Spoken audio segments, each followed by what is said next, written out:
monsieur, bonjour. Bienvenue à la réunion publique de la concertation du projet photovoltaïque.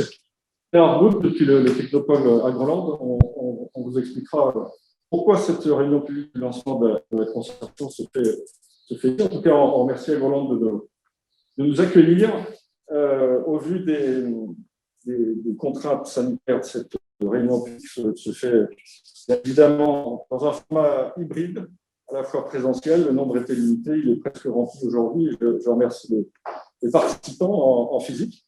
Et puis en digital, bien sûr. Donc, je sais que vous pouvez arriver. C'est pour ça qu'on a mis quelques minutes à démarrer. À peu près tous les participants qui s'étaient enregistrés puissent nous rejoindre. J'ai autour de moi, j'ai avec moi l'équipe représentant de la maîtrise d'ouvrage, bien évidemment. J'ai l'AG, on entendra Jean-Marc Fabius aussi avec moi. Et puis il y a Lisa Savio aussi de l'équipe projet qui est là, qui nous présentera tout à l'heure les caractéristiques du projet. De l'association PATAF qui a initié ce projet et qui vont nous expliquer justement toute l'histoire qui remonte à 2019 maintenant. J'ai avec moi Jean-Michel Lamotte, Pascal Guichler, Jean-Marc Moudon qui sont à la table autour de Jean-Marc Fabius. On entendra aussi tout à l'heure Jean-Yves Aresta qui s'exprimera au nom du SIDEC, parce que, comme certains d'entre vous le savent sans doute, il y a un enjeu de la qualité de l'eau à l'origine de ce projet, qui s'exprimera donc au nom du SIDEC. Il est président de la communauté de communes de Villeneuve et maire de Perquis. Et puis ensuite, on prendra connaissance des études qui sont en cours, qui ont été réalisées préalables, notamment avec Jean-Michel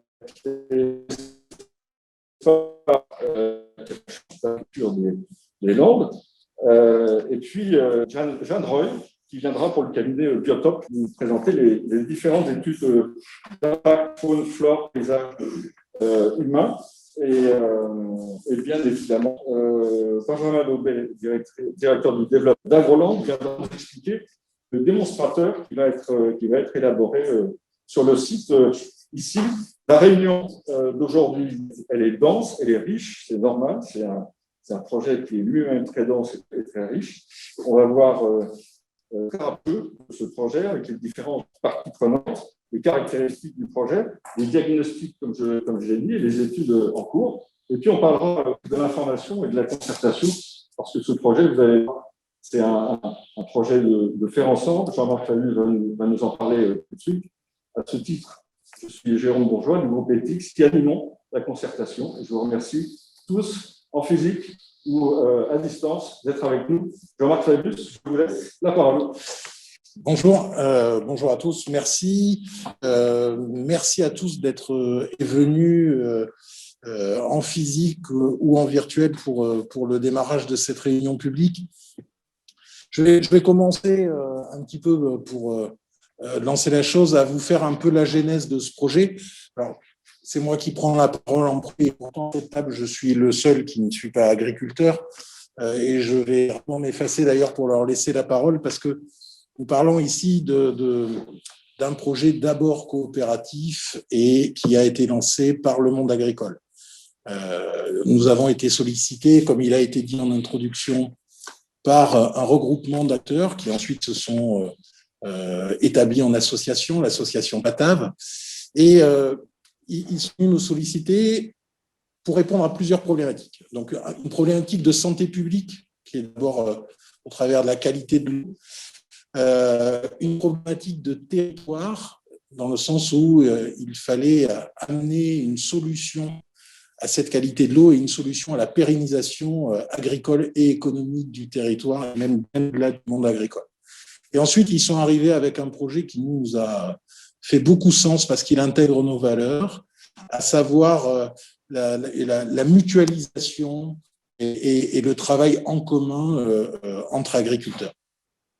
Donc, comme je vous le disais, ce projet, au départ, il est né de contraintes et à l'initiative donc de ces agriculteurs. Donc, dans un premier temps, nous sommes allés échanger avec les acteurs du territoire pour en connaître déjà sa définition, sa culture, comprendre quels étaient les attendus. Nous avons visité les élus individuellement, en conseil municipal, en conseil communautaire. Nous avons reçu beaucoup de soutien, d'ailleurs, à ce propos, des délibérations qui nous sont très positives et qui supportent ce projet à ce stade, du moins dans sa phase de développement et pour aller de l'avant et continuer à réaliser des études. Pour ça, nous avons sollicité, et certains ont été nommés, pour ces études Biotope, qui a réalisé des études environnementales, FTA et bien entendu la Chambre départementale d'agriculture pour les études agricoles. Et nous avons essayé majoritairement de travailler avec des entreprises landaises à rentrer dans ce territoire. Donc, on peut citer Coros notamment pour tout ce qui est la gestion de la topographie. Toutes ces études, tout ça n'avait pour objectif que de prédéfinir le lieu d'habitation de ce projet qui allait être un projet de territoire durable, innovant et qui allait s'étendre dans la durée. À la suite de l'ensemble de ces études, aujourd'hui, on peut se présenter devant vous et donc lancer cette consultation grand public où on va concerter, échanger, discuter dans l'attente de vos avis, de vos propositions pour cadrer le projet et finaliser sa définition. Il a une particularité, ce projet, c'est de faire appel à l'agrivoltaïsme. L'agrivoltaïsme, je pense que je le détaillerai un petit peu plus après, mais c'est un principe où on va combiner sur une même surface, en fait, et une production agricole et une production d'énergie. Donc, nos agriculteurs deviennent des énergiculteurs, sans pour cela amener la moindre artificialisation, vu que nous pouvons cultiver sous les pots et certaines plantes ont besoin de ces ombres directes. Ça les protège des aléas climatiques. Et puis, nous allons utiliser toutes les technologies agricoles et les transformer également sur ce territoire, apporter une innovation. Et tout ça dans un contexte où nous travaillons sur une production d'énergie en dehors de toute subvention publique. Là aussi, c'est une intense. Depuis longtemps, les énergies renouvelables font leur démarrage, et c'est bien normal, sous la coupelle de l'État avec des tarifs d'achat promotionnels. Aujourd'hui, le solaire est l'énergie la moins chère et nous permet d'être concurrentiel avec les autres énergies et donc de se positionner et de vendre l'énergie sur le marché libre. Je reviens un petit peu sur ce projet en insistant particulièrement sur cette notion de mutualisation et de groupe où, vous le verrez dans la description plus tard, ce n'est pas un grand projet, c'est une grappe de petits projets sur un très grand territoire. Donc on part de 1400 hectares d'études et il y aura des petits slots, des petits plots de parties agrivoltaïques. Pour autant, les agriculteurs ont décidé de mettre des moyens en commun et de redistribuer les revenus aussi de manière communautaire afin de pérenniser la vie et l'activité sur ce territoire. C'est surtout, pour moi, une manière de permettre aux générations qui seront après eux de poursuivre une activité agricole sur ce territoire, de donc poursuivre une activité également de service public, de créer de l'emploi, de générer de la taxe, de poursuivre dans la valorisation des terres et des exploitations agricoles. Donc, en tout cela, pour nous, c'était un projet qui faisait sens et ce qui s'inscrit bien plus largement, en fait, dans une double problématique de révolution, une révolution agricole, énergétique et alimentaire, et également écologique. On l'a dit tout à l'heure, la problématique de départ reste la qualité de l'eau, ce qui veut dire un changement de pratique agricole, un changement de production, et donc s'orienter vers une agriculture plus écologique. C'est un véritable challenge de révolutionner une activité, ils en parleront bien mieux que moi. C'était et c'est le moyen de se projeter en jumelant sur un même sol de la production d'énergie. Production d'énergie où là aussi, l'État nous engageait dans une voie au travers de la politique pluriannuelle de l'énergie vers un 32% d'électricité renouvelable en France à horizon 2030, ce qui est un très gros challenge. Nous n'y arriverons pas en faisant que de la toiture ou des surfaces artificialisées. Pour cela, il faut s'étendre. Et plutôt que de s'étendre et de conquérir des espaces, nous avons choisi chez GLHD de mutualiser des espaces avec d'autres activités pour permettre une pérennisation des deux et de la production agricole et de la production d'énergie renouvelable. Merci Jean-Marc. Avant de passer la parole à Jean-Michel Lamotte de l'association PATAV, juste un petit rappel qui est important pour vous qui nous regardez à distance, mais vous aussi en présentiel. Il y a un numéro de téléphone qui s'affiche en haut des slides avec ce simple SMS. Vous voyez en direct. Donc profitez de ce moyen. N'hésitez pas à envoyer vos questions et puis on va y répondre. Il y a des temps de questions-réponses qui sont prévus dans le déroulé. Donc, on les prendra au fur et à mesure. Jean-Michel, c'est la parole. Bonjour, Jean-Marc, Pascal, n'hésitez pas à compléter ce que je vais dire. Mais oui, voilà, c'est un projet agricole avant tout. Je vais refaire l'histoire un petit peu du projet qui a démarré en 2018 face à une contrainte assez forte sur notre territoire et qui a nourri une réflexion. Et la réflexion, au final, a abouti sur un projet lié en production d'énergie et agriculture, et une agriculture dynamique. Voilà, donc je vais refaire quand même rapidement l'état. Le CIDEC, nous sommes convoqués en réunion fin d'année pour nous annoncer que la nappe des Arboutes est quand même relativement polluée, on va dire entre guillemets, de pesticides liés à des métabolites de pesticides que nous employons sur la culture du maïs. Donc, on prend conscience à ce moment-là que clairement, il faut faire quelque chose. Et donc, comme je vous disais, cette contrainte donc qui, vous voyez donc, sur les deux cartes, représente à peu près 1400 hectares de LU, 2700 de terres globalement prises par les deux périmètres, 35 agriculteurs concernés, 20 000 quand même habitants aussi fournis par ces deux captages d'eau. Donc, le profil de ces agriculteurs quand même sur ce périmètre est un profil quand même de gens passionnés par leur métier, mais aussi managers. Donc, d'où quand même de l'idée quand même de prendre le problème et continuer à créer de la valeur sur ce territoire. Donc, très vite, on s'est réunis en association qui s'appelle PATAV. Donc, vous voyez le logo.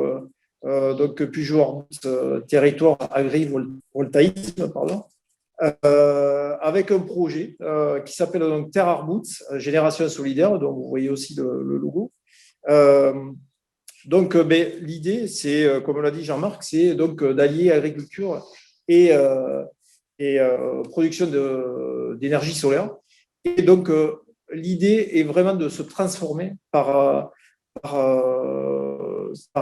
ce biais-là et de tout essayer. Aujourd'hui, on a une liste très large de cultures à mettre en place et nous allons rechercher une spécialité sur ce secteur, tout en pensant, imaginant de créer peut-être une marque aussi. Voilà. Donc, nous sommes sur pas mal de pistes aujourd'hui. Il y a l'aspect mécanisation que nous devrons traiter, ainsi que des problématiques de nouvelles cultures sur ce, tout en travaillant en zéro phyto pour aller vers l'objectif donc d'une qualité de l'eau retrouvée à terme. Je ne sais pas si vous avez quelque chose à rajouter. Pascal Guichner, le rôle du CUMA, peut-être, vous vouliez intervenir tout à l'heure sur le sujet quand vous préparez la réunion publique. Oui, comme l'a dit Jean-Michel Lamotte. N'hésitez pas à bien parler fort Comme a dit Jean-Michel Lamotte, il y a des cultures à mettre en place. Donc, la chaîne de mécanisation qu'on a actuellement pour nos grandes cultures sera certainement à revoir. Il faut savoir que sur le territoire, il y a pas mal de gens déjà. Pratiquement tous les agriculteurs qui sont concernés par ces deux zones d'alimentation, d'aire de captage, sont pratiquement tous en CUMA. Et on sait que sur les territoires, on a beaucoup de CUMA qui sont très, très, très réactives et qui n'ont pas entendu déjà ce projet pour réduire les phytos. Donc, certes, oui, notre chaîne de mécanisation sera à revoir, mais je sais que les CUMA qui sont en place seront très réactifs à ce sujet-là en fonction des cultures qu'on mettra en place. Voilà. Merci Pascal. Jean-Marc, peut-être un mot sur le modèle économique du projet. Cette diversification des revenus, elle est très importante aujourd'hui. Comment est-ce que vous percevez? Oui, elle est il y a deux Jean-Marc. Ah, pardon, c'est pas Jean-Marc.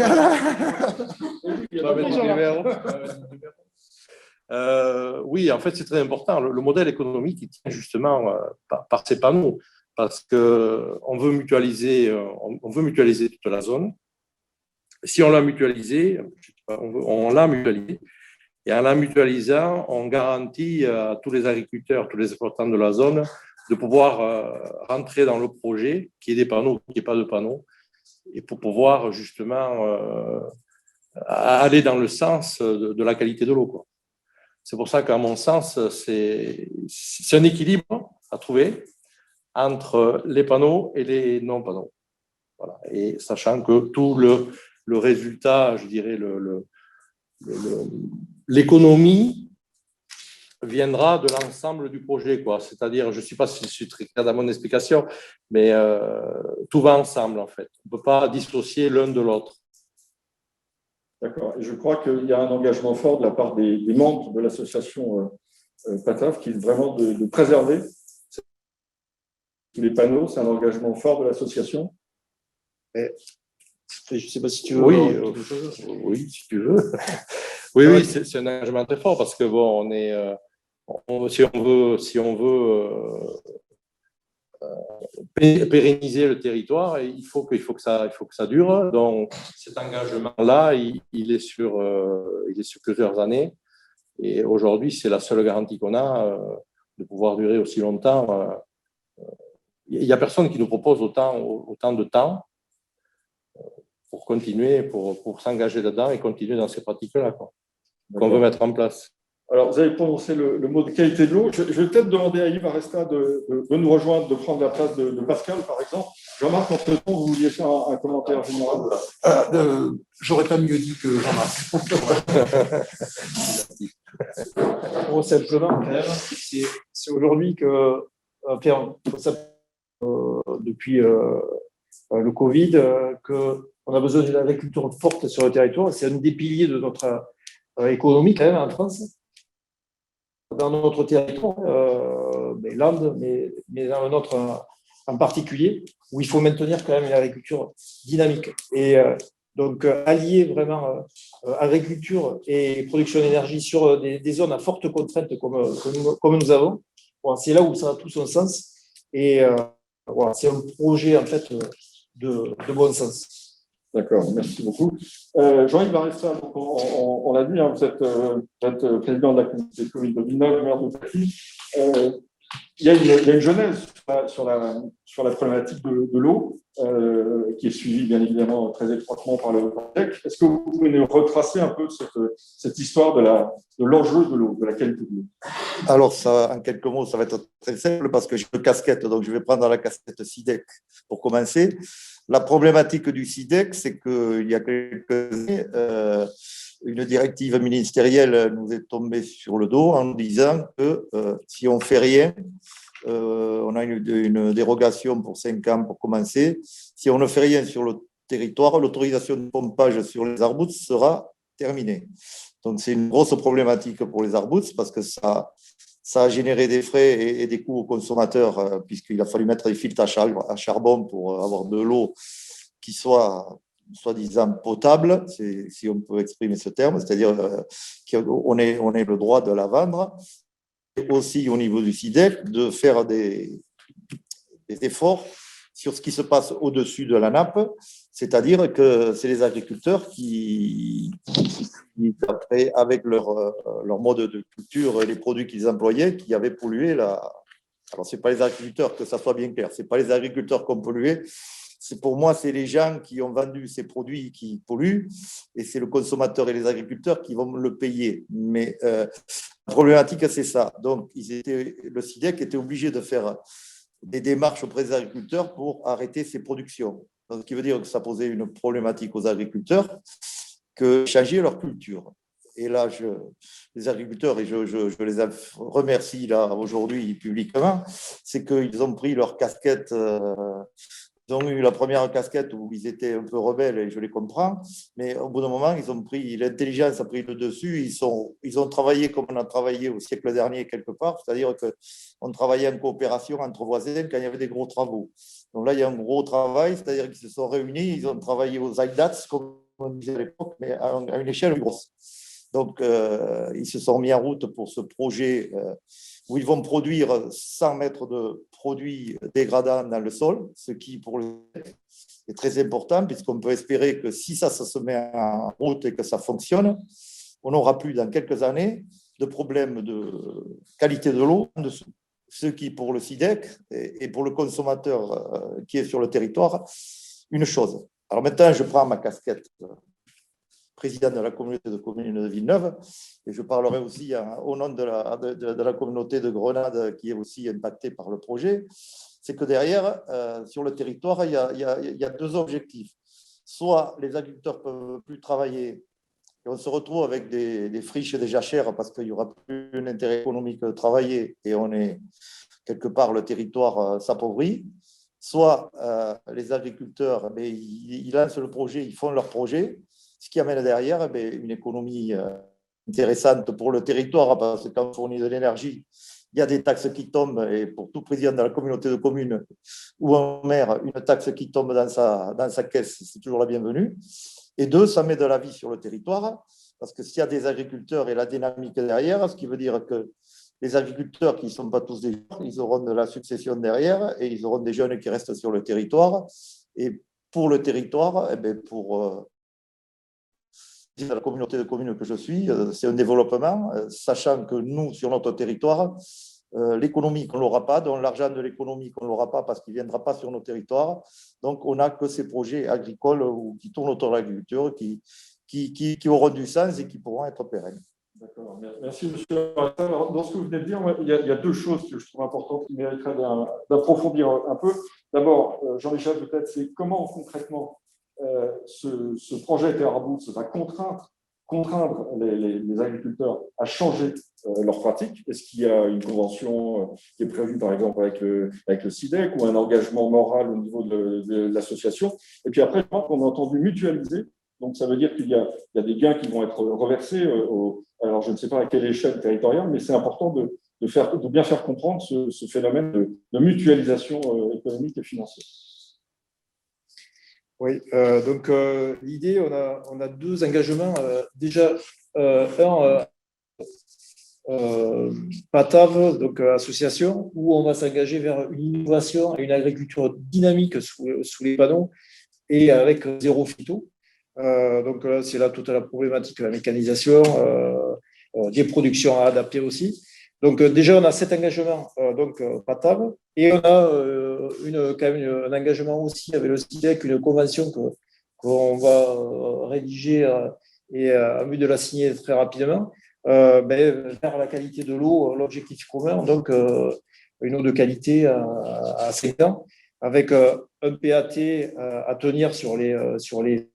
Mais nous, ce qu'on veut sécuriser, c'est quand même toute la zone en créant de la valeur pour les agriculteurs, mais pour les collectivités, comme l'a dit Jean-Yves Aristothe. Donc, c'est aussi de signer des engagements quand même avec le SIDEC pour arriver aux objectifs qualité de l'eau et pérennité quand même des exploitations agricoles. D'accord, merci beaucoup. Jean-Marc, le modèle mutualisé? Oui, alors pour répondre à cette question, juste un petit retour descriptif. Donc le projet d'agrivoltaïsme, ce n'est pas un rectangle de 1000 hectares, comme on pourrait l'imaginer comme ça. Ce n'est pas du tout ça. Vous l'avez vu, je crois, déjà sur une carte, nous avons 2 zones de captage des eaux, ce qui représente 1400 hectares de surface agricole utile, si j'ai bonne mémoire des chiffres. En fait, on ne va pas utiliser tous ces hectares. On perd, comme je vous disais tout à l'heure, une multitude de petits projets dans cette zone-là de 1400 hectares. Ce qui veut dire aussi qu'il y a des agriculteurs qui seront contraints par la convention qui va être signée entre SIDEC et l'association PATAV à un respect de la qualité de l'eau, à l'élimination de toutes sortes d'intrants et qui, dans leurs revenus, vont être directement impactés par ces nouvelles pratiques. Et toute l'idée, et l'initiative vient de PATAV, c'est que nous distribuons, enfin, ce n'est pas des revenus de l'énergie, hein, c'est du locatif, que l'on va donner aux agriculteurs qui auront des panneaux sur leur terrain, une partie de ce revenu-là est redistribuée entre les agriculteurs qui n'ont pas eux-mêmes des panneaux sur leur propre sol. Et donc, ça permet de faire une communauté, un ensemble, un groupe. Et c'est ça que j'ai trouvé extrêmement innovant dans ce projet-là, qui correspondait vraiment aux valeurs de GLHD, dans cette notion de territoire, de concertation et d'ensemble. Voilà, c'est un projet ensemble, et donc c'est encore mieux qu'il passe en concertation. Écouter justement les avis de tout le monde là-dessus. Voilà, cette idée de mutualisation, c'est vraiment quelque chose qui fait sens. On parle de territoire, on parle d'un groupe, on parle de aller ensemble et produire ensemble quelque chose de nouveau et d'être innovant. D'accord, merci pour ces explications. On va continuer d'avancer. Pierre Lespard, je vous demanderais bien de prendre la place de Jean-Marc. Non, monsieur. Moi Je vais regarder, je vais vous prendre la place de notre deuxième Jean-Marc. C'est pas bon. Merci beaucoup. On arrive là à une thématique. On sent bien que derrière ce projet, il y a ce qui est marqué là, sur la slide, l'objectif, c'est maintenir une activité agricole et dynamique. Je sais que vous avez conduit une étude, hein, la Chambre a conduit une étude. Est-ce que vous pouvez nous en donner les grandes lignes? Oui, alors bien entendu, dans le cadre de la Chambre d'agriculture, on s'inscrit dans le projet de activité agricole. Ceci étant, il y a un aspect réglementaire et puis un aspect technique. Aujourd'hui, le foncier obéit à une loi qui vise à protéger le foncier agricole. Et lorsqu'il y a un projet, quel qu'il soit, qui impacte le foncier agricole, on passe par une mécanique qui s'appelle ERC, éviter, réduire et compenser. Donc, la première question est de savoir est-ce qu'on peut éviter cet impact sur le foncier agricole. La deuxième question, est-ce qu'on peut le réduire? Et on essaie de trouver des formes pour réduire cette prise foncière. Et puis, si on ne peut pas l'éviter ni la réduire, ou la réduire que partiellement, il y a derrière la compensation. Donc, pour calculer cette compensation, on part d'une analyse de l'état initial de ce qu'est la zone à ce moment-là avec les agriculteurs sur le secteur. Donc, pour cela, effectivement, on a été appelé à rencontrer la totalité des membres de l'association avec, je dirais, une analyse des exploitations et des parcelles susceptibles d'accueillir le projet photovoltaïque. Au cours de ces enquêtes, on s'occupe de l'assolement des parcelles et de leur statut, alors savoir s'il y a des cultures contractuelles, des cultures bio, voilà, des choses qui sont un peu figées dans le temps, des cultures irriguées ou pas, des parcelles, le statut des parcelles, si elles sont en fermage, si les gens sont en propriété, en fait, tout ce qui impacte un petit peu le statut de la parcelle et ce qui est dessus. La deuxième chose, c'est les équipements en irrigation, puisqu'on est sur un secteur où il y avait pas mal d'irrigation. Donc, on a regardé la localisation de tous les points de pompage un par un, les volumes d'eau qui sont attribués, puisqu'on est en en zone de répartition des eaux, c'est-à-dire que les volumes d'eau sont contingentés et attribués. Et puis on regarde aussi les systèmes d'irrigation, puisqu'il y a des systèmes collectifs, il y a notamment une ASA assez importante sur le secteur, et puis l'équipement en matériel des agriculteurs, qui soient des enrouleurs, des pivots, etc. Et tout ça, ça fait du chiffrage. Et ensuite, on regarde un petit peu tout ce qui est l'environnement économique de l'agriculteur, c'est-à-dire que tout ce que génère comme des chiffres d'affaires l'agriculteur par sa présence, à la fois sur les filières d'amont et à la fois sur la filière d'aval. Alors, sur les filières d'amont, une particularité de ce secteur, c'est qu'il y a beaucoup de cumats. J'ai noté qu'il y avait le Vigneault, Castellet, Le Plan, Morin. Donc, on comprend bien que... Oui, on tanks, pardon. J'aurais dû commencer par ça. On comprend bien que s'il y a une diminution de surface agricole, ça va avoir de l'impact sur l'activité du CUMA, puisque par définition, c'est du matériel qui a été investi et partagé en commun.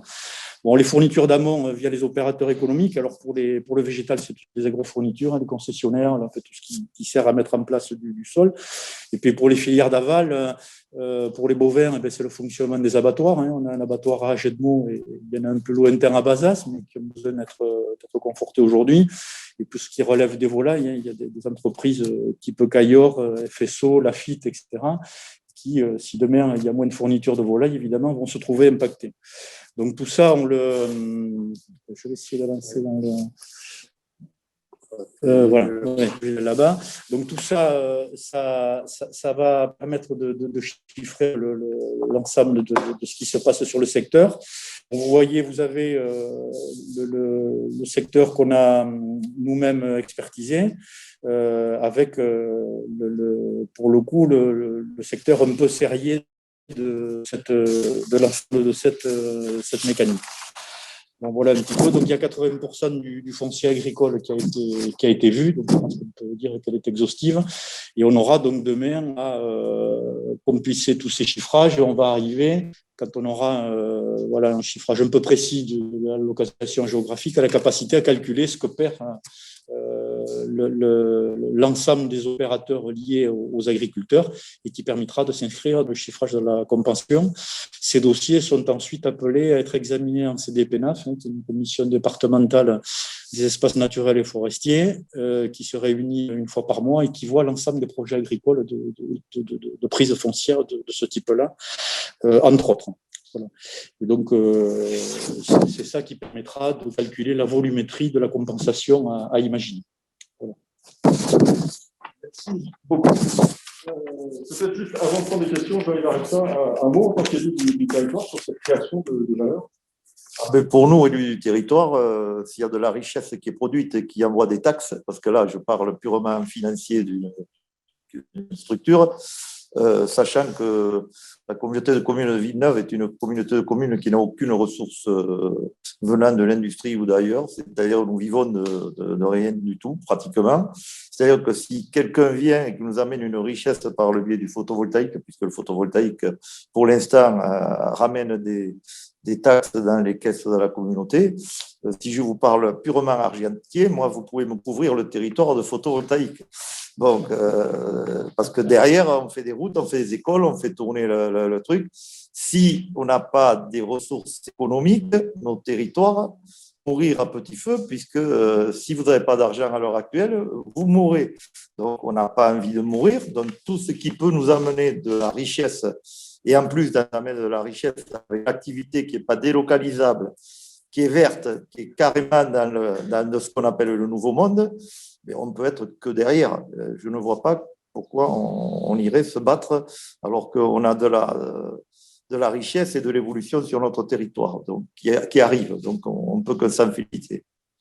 Merci pour votre commentaire. On va prendre, je vais vous lire une première question, plusieurs là sous les yeux. Une première question qui est arrivée par le SMS. Bonjour, qu'est-ce qui nous garantit que la culture sera pérennisée sous ces panneaux dans le temps? Si jamais le revenu issu de la production d'énergie est-il suffisant?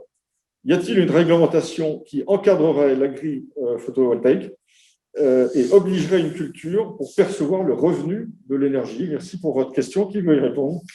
Si je peux, je vais répondre à ces questions. En commençant par la dernière partie, La première chose, c'est que le revenu, la compensation que nous versons à l'agriculteur est liée au fait qu'il travaille la terre dans la centrale photovoltaïque. Donc, la notion même d'agrivoltaïsme est liée à la notion de culture. Pas de culture, pas de revenu. Donc, c'est un deal que nous avons et c'est contractualisé. Hein. Pour nous, il n'est pas question de créer du projet alibi ou de se servir d'une terre agricole pour qu'il n'y ait pas de production agricole. Je reviens en arrière à nouveau. Ceci est un projet agricole d'abord. Nous parlons d'une zone de captage des eaux, de qualité de l'eau, de santé publique sur 1400 hectares. Et nous revenons ensuite dans ces 1400 hectares avec une grave petits projets qui vont permettre justement d'accroître le revenu et de passer ce cap et d'aller dans une nouvelle agriculture et une innovation. Donc ça, c'est la vraie garantie. Et une deuxième garantie, et là, elle est vraiment importante, c'est que c'est la transmission en fait de la partie exploitation. Il est bien évident que si je prends le cas d'un jeune agriculteur qui veut s'implanter sur un territoire, sur une zone qui est laissée parce que un jour tu vas bien prendre ta retraite hein, aussi, et un jour, et voilà, il va falloir permettre à quelqu'un de venir avec un revenu. On peut s'installer, on peut investir. Les banques ont plus facilité à prêter et on va pouvoir. Pour être un agriculteur, on va avoir cette capacité à créer quelque chose de nouveau et à poursuivre une activité. Ce qui veut dire aussi qu'on poursuit de la taxe. Parce qu'on poursuit derrière de la capacité pour les communes, les communautés de communes à investir et à maintenir leurs services publics à destination des habitants qui, s'ils ne sont pas dans cette zone de captage, ils restent quand même sur le territoire de ces communautés de communes, ce qui rend ce projet encore plus solidaire quelque part. Merci pour cette première réponse. Deuxième question. Il faut de nombreuses années pour nettoyer un terrain agricole des substances pathogènes. Alors, dans ce cas, comment nous assurer qu'en construisant des structures photovoltaïques, nous n'ayons pas dans 30 ans les mêmes problèmes qu'avec les produits phytosanitaires? Actuellement, combien coûte le recyclage de panneaux photovoltaïques? Merci pour les réponses. Et les 6 réponses, Monique Turpin. Alors, c'est une très bonne question. C'est bien la concertation, ça oblige à expliquer les choses. Alors, les sons dans les centrales photovoltaïques sont des matières en fait extrêmement simples et inertes. Vous avez une structure qui va porter le panneau, et constituée et de métal et d'aluminium.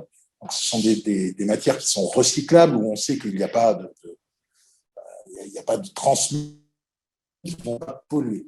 Le panneau en tant que tel, c'est encore plus simple, il est immensément, majoritairement composé de silice, de verre. Ça se recycle. Alors, j'en profite pour dire qu'en France, on a inauguré il y a à peu près 18 mois une usine à côté d'Aix-en-Provence où on retraite par compression, il n'y a aucun traitement chimique, 95% du panneau. On mettra le lien, je pense que ça en est possible, vers le site internet qui décrit justement tout le processus de retraitement du panneau. Donc en fait, on n'a pas véritablement de problématique, nous, de transfert de polluants vers le sol, parce que nous n'avons pas de matière polluante dans la partie photovoltaïque. On continue sur les questions environnementales. Question très simple, quel va être le bilan carbone de ce projet? Alors, je ne peux pas vous le donner aujourd'hui, et pour une raison très simple, c'est que nous lançons la concertation et que donc la définition exacte de chacune des parcelles n'est pas faite. Nous n'avons pas fait les dessins encore à ce jour.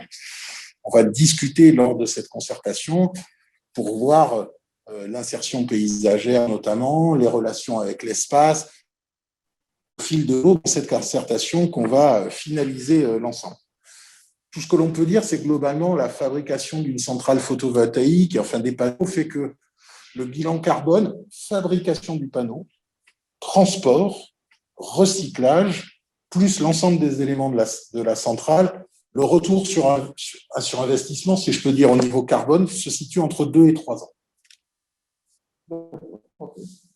Mais de toute façon, je précise, tous ces chiffres seront disponibles quand nous aurons finalisé la définition de chacun des îlots. Alors, question un peu connexe, comment fonctionne le démantèlement? Donc, dans 40 ans, j'imagine. Ah, alors, dans 40 ans. Mais dans 40 ans, comme je vous l'ai dit, c'est une forme de Lego, une centrale photovoltaïque. Hein. Alors là, la problématique du démantèlement, qui n'en est pas vraiment une, il va falloir qu'on trouve le moyen de toutes les innovations qui auront été mises dans la centrale. Et il y a par exemple des irrigations sur les structures. Ça va être la partie manuelle à démonter. Sinon, le reste, ce sont des pieux battus qui sont enfoncés dans le sol, au même titre que les rails d'autoroute. Hein, c'est la même chose. Ce sont des pieux qui sont enfoncés. Et il suffit de les tirer et les enlever. Et les panneaux, comme je le disais, on les prend, on les récupère. Il y a une taxe qui est payée justement à l'achat de ces modules qui est fait pour financer le recyclage de ces panneaux. Très bien. Jean-Marc, je suis désolé, je continue avec vous, mais elles sont très orientées vers la maîtrise d'ouvrage et c'est normal. Comment pouvez-vous dire que votre projet ne va pas entraîner d'artificialisation du sol? Là, je pourrais presque passer la balle aux agriculteurs pour la partie culture. D'ailleurs, je te laisserai la parole, mais juste pour le reste, dans une centrale au sol, oui, il y a une micro-artificialisation qui est le pieu que l'on va installer, qui va supporter le panneau. C'est vrai, tout à fait. Pour autant, tout l'espace, on va l'utiliser.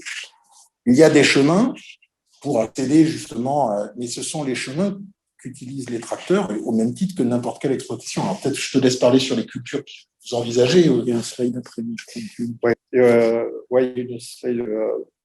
Je ne sais pas si vous voulez qu'on en parle déjà, mais il y a plein de pistes, c'est clair, aujourd'hui, donc pour travailler avec des panneaux solaires. Alors, pas justement des cultures qu'on menait traditionnellement, comme le maïs, je ne l'ai pas dit, mais dans le réseau agriculteur touché par ce zonage, en fait, aujourd'hui, c'est 40% d'éleveurs et c'est après 70% de cultures en maïs sur cette zone. Donc là, on va abandonner ces cultures et au profit donc de plantes peut-être comme des plantes médicinales où on est en contact avec déjà des agro-industriels. Voilà, c'est mené, mais surtout une création de nouvelles biodiversités. L'idée, c'est d'être une référence aussi, une référence pourquoi pas nationale. Donc, c'est beaucoup d'abeilles sur la zone, c'est travailler entre chaque rangée de panneaux plusieurs cultures. Ça peut être allier des plantes qui vont se protéger les unes des autres. Donc, voilà, c'est plein de pistes qu'on va lancer. On va vous en parler après sur le pilote ici à Grolone. Mais en tout cas, il y a plein de perspectives. Et surtout un zéro phyto. Merci Jean-Michel. Donc, juste pour finir, pour revenir à la question, comment pouvez-vous garantir qu'il n'y aura pas d'artificialisation du sol? C'est parce qu'on maintient l'activité agricole au sol. C'est tout à fait ça, et c'est là tout l'objectif. Comme je le disais tout à l'heure, on ne fait pas de l'énergie de conquête, on fait au contraire de l'agrivoltaïsme, c'est-à-dire qu'on va utiliser les deux technologies pour ne pas artificialiser. Parfait. Excusez-moi, on me dit qu'il y a deux nouvelles questions. On va continuer et puis on les prendra plus tard peut-être. Une question qui a un rapport avec l'agriculture. Lisa, je t'en prie, parce que... Il y a une question qui est: pourriez-vous éclaircir la notion de compensation présentée par ça y est, elle vient d'arriver. Pourriez-vous éclaircir la notion de compensation présentée par le monsieur de la Chambre d'agriculture? Quel est l'objectif de ce chiffrage?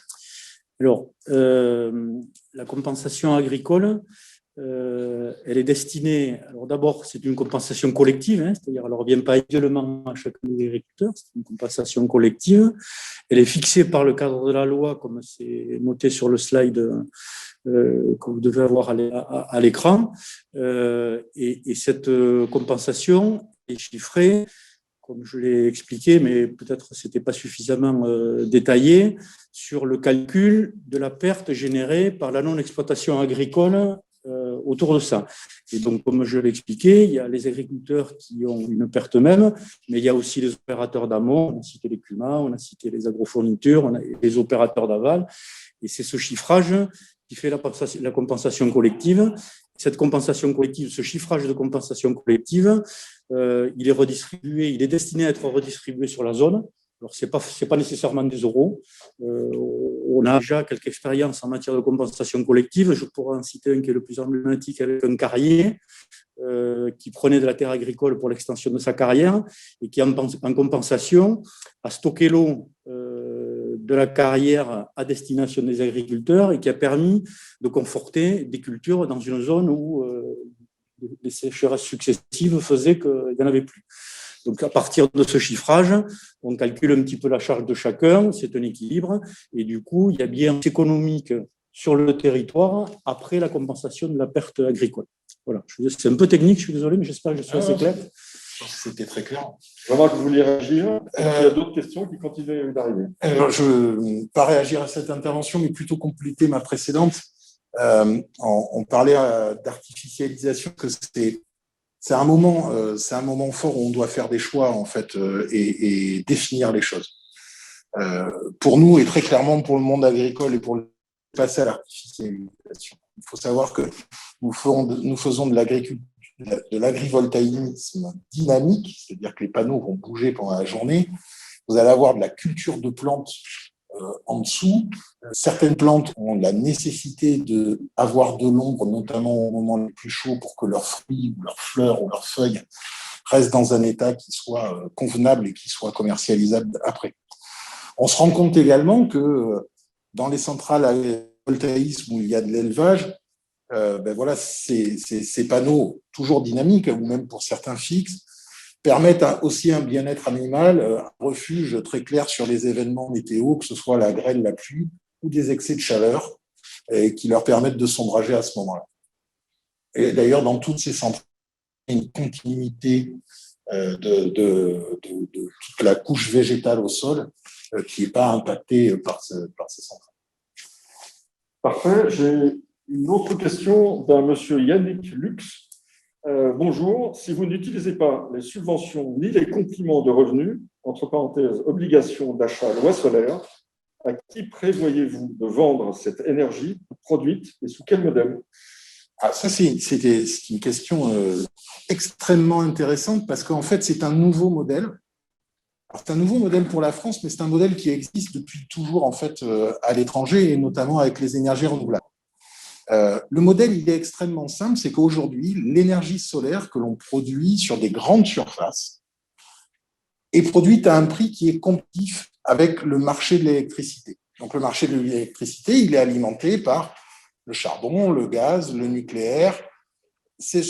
Et là, aujourd'hui, le solaire est arrivé à une maturité technologique qui fait qu'on va pouvoir vendre ça, ce qu'on appelle un distributeur, un broker, et qui sont ces gens? C'est EDF, Engie, Total, mais également tous les grands européens qui eux-mêmes derrière vont revendre à leurs clients. Il faut savoir que les gros énergéticiens ne sont pas propriétaires de toute la production d'énergie, de ce qu'ils revendent, mais ils en achètent à d'autres. Voilà. Nous allons vendre au travers de contrats d'énergie qu'on appelle PPA en anglais, Power Purchase Agreement. Nous allons revendre à des agrégateurs qui eux-mêmes ont leurs propres clients. Et c'est un débouché innovant ici, mais robuste dans le monde entier. La régie me dit qu'on a une question à prendre en direct sonore. Je dis sonore parce que nous... Il a levé la main, donc monsieur, oui. Voilà, on vous entend. Bonjour. Merci pour la présentation de ce beau projet. J'ai une question qui rejoint les questions d'utilisation de sol, mais qui a un caractère, je dirais, un peu juridique. Les terres dont on parle sont des terres agricoles. C'est des terres qui, d'après une circulaire qui est déjà un peu ancienne, c'est vrai, qui date de 2009, sont réputées ne pas être adaptées justement au solaire, etc. Et on préconise qu'effectivement, il puisse y avoir des compensations, etc., tout ce que vous avez expliqué, mais que dans ce cas-là, éventuellement, le classement des terres qui, elles, reçoivent les centrales ne soit plus forcément un classement agricole, mais un classement permettant l'implantation de centrales. Donc, ce n'est pas très clair. Il y a deux choses, en fait, qui ne sont pas très claires à mes yeux. La première, c'est celle que je viens de poser, c'est-à-dire finalement quel est exactement le régime juridique qui va permettre de mettre du solaire sur du terrain agricole.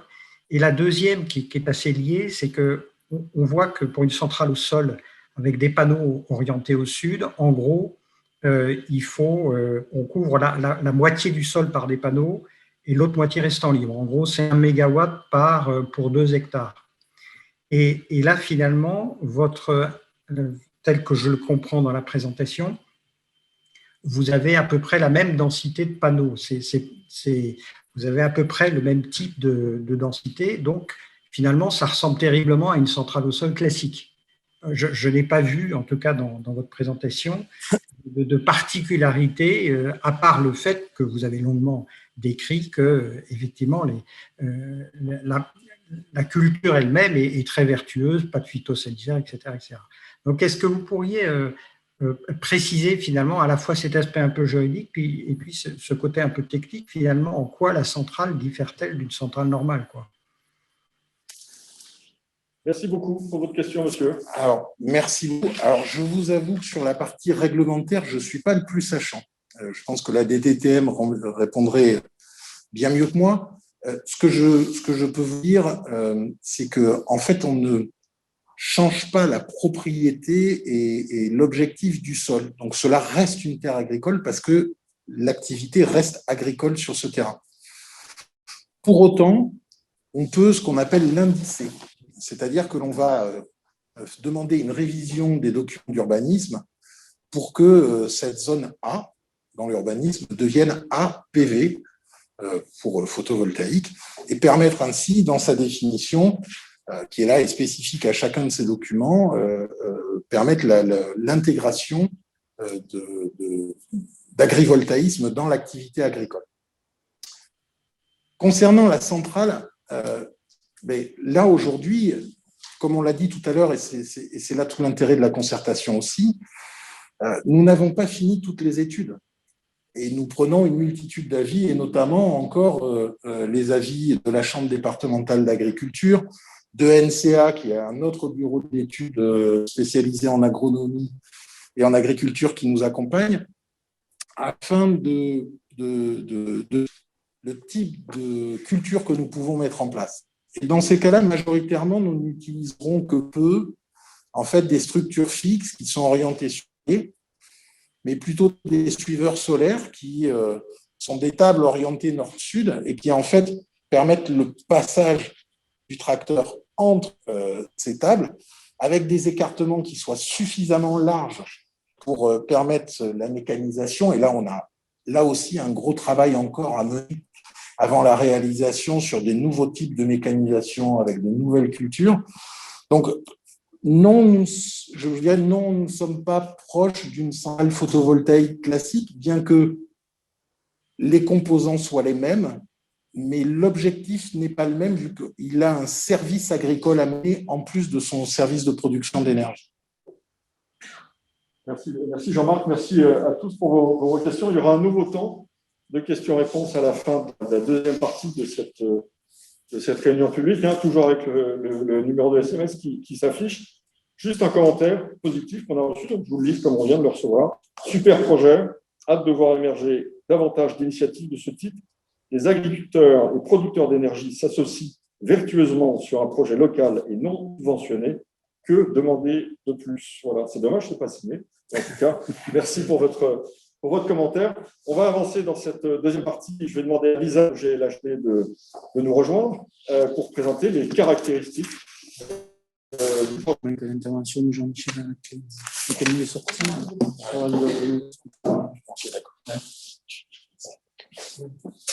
vas-y.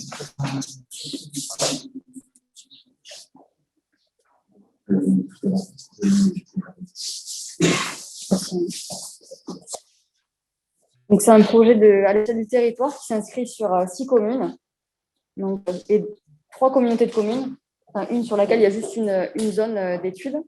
Donc, vous voyez que c'est vraiment un projet, ce n'est pas un grand projet, c'est vraiment une multitude de grappes qui sont donc, à l'échelle de 6 communes. Donc, pour les citer, donc, Morin, Castandé, Le Vigneau, Saint-Jean, Ontanque, c'est Pujols-Plan. Jean-Michel avait introduit les chiffres clés du projet. Donc, c'est les aires d'alimentation de captage, donc le périmètre en fait, qui influence la qualité de l'eau, concerne 2800 hectares et 1400 hectares de surface agricole utile. L'idée, ce n'est pas de faire un projet agrivoltaïque sur 1400 hectares, mais c'est vraiment de sélectionner les meilleurs terrains, ceux qui s'y prêtent le plus donc pour les grappes de projet. Donc, initialement, en aire d'étude, on a considéré 1200 hectares, donc la quasi-totalité de la surface agricole utile. Et l'idée, c'est de prendre en compte vraiment toutes les contraintes qu'on va avoir. Donc, ça va être des contraintes environnementales, des contraintes paysagères, des contraintes techniques comme la topographie, les servitudes, la concertation, etc. Et de vraiment choisir les terrains d'implantation en fonction de tous ces critères-là.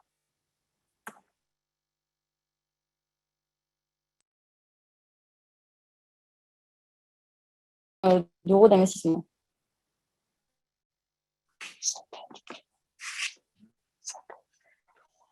En termes d'avancement, donc les premiers ont commencé en 2019. C'est là qu'on a rencontré les agriculteurs de Patave.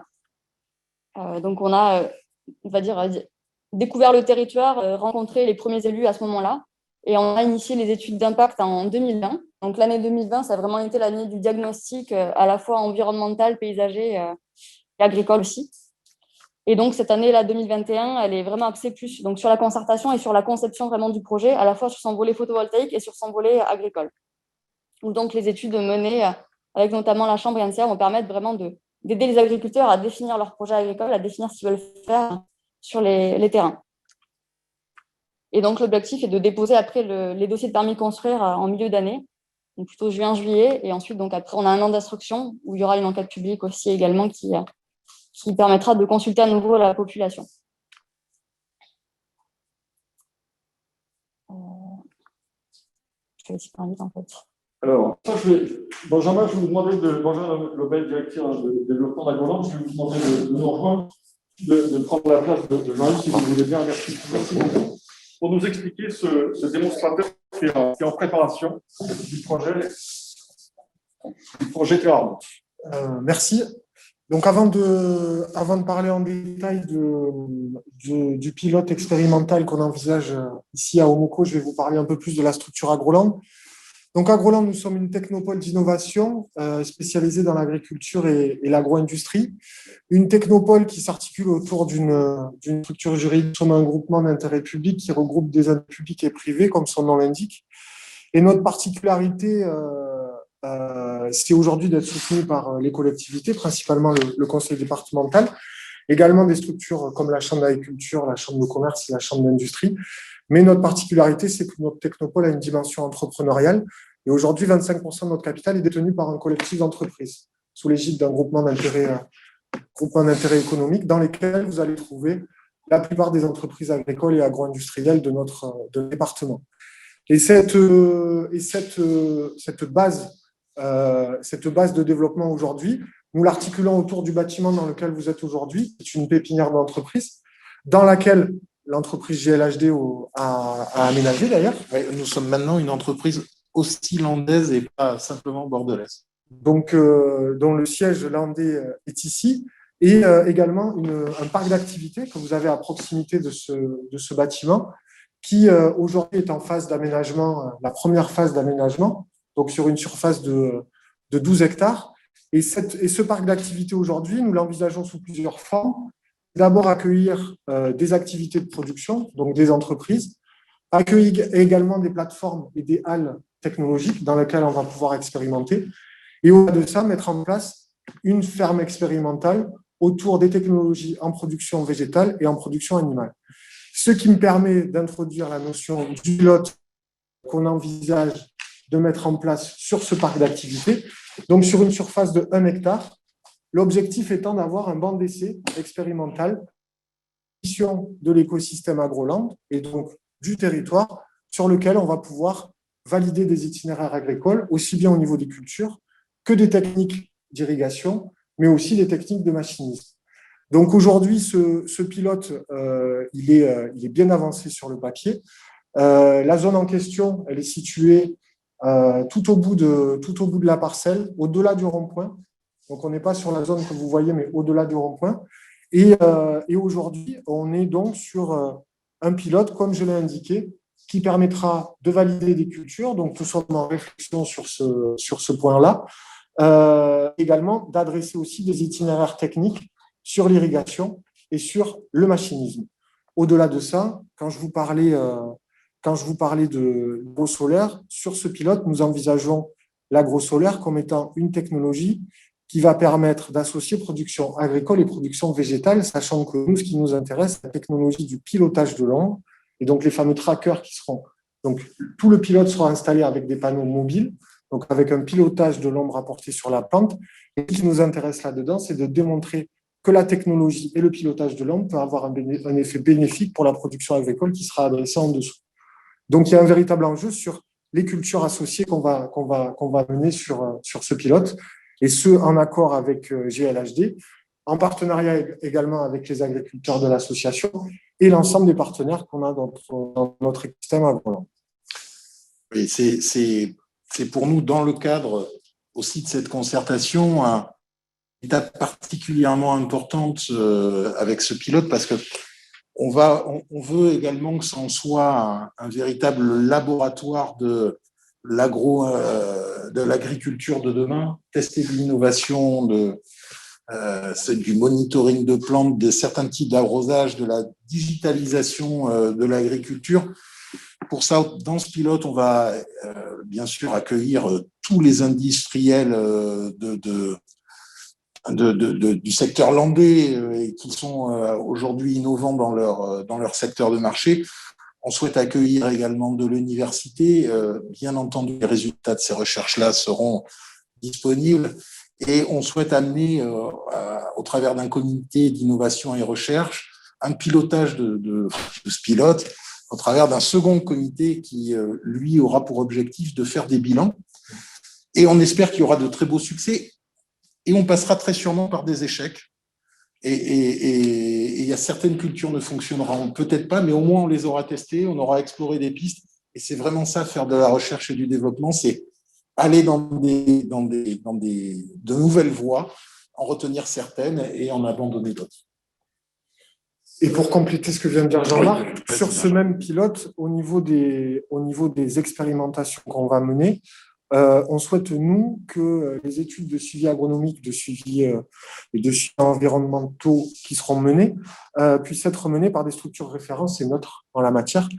Donc, on a déjà aujourd'hui un certain nombre de contacts avec des structures comme l'INRA, par exemple, qui pourra être amenées à venir tester et faire du suivi agronomique sur nos parcelles. Au niveau du calendrier, nous serons du coup sur une mise en place, on l'espère, sur l'année 2021, pour un démarrage en 2022. Merci Benjamin, directeur du développement d'Agroland. Jean-Michel, je vois qu'il est marqué là, choix des cultures réalisées par Pator. Quand est-ce qu'on connaîtra à peu près les cultures implémentées ? Disons que nous avons 3 types de sols sur notre zone, plus ou moins sablonneuses, avec de l'hydromorphie.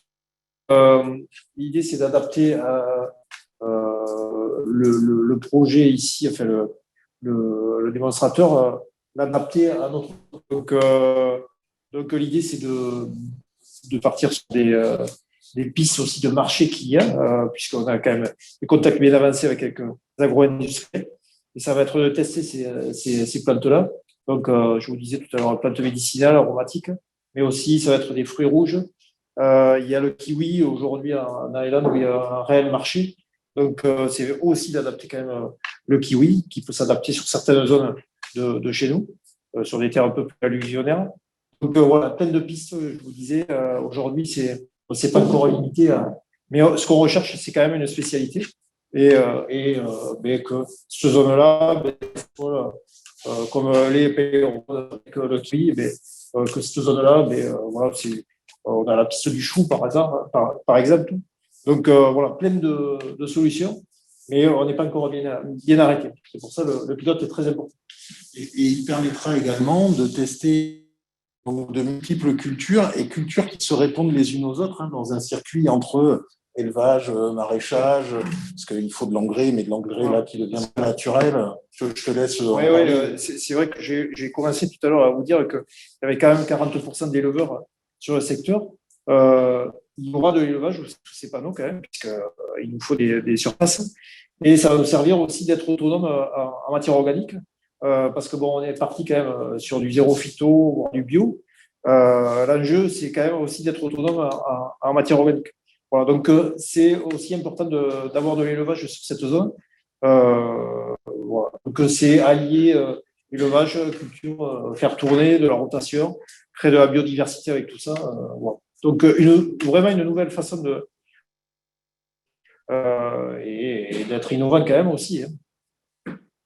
Parfait, merci messieurs. Cette zone, comme vous dites, elle est en train d'être étudiée. Justement, je vais demander à Jeanne Roy du Biotope de nous rejoindre, peut-être prendre la place de Lisa. Tout à l'heure, on allait un peu vite sur l'étude agricole et monsieur Anaké voulait avoir un mot aussi justement sur cet aspect innovation. Donc je vais revenir en arrière.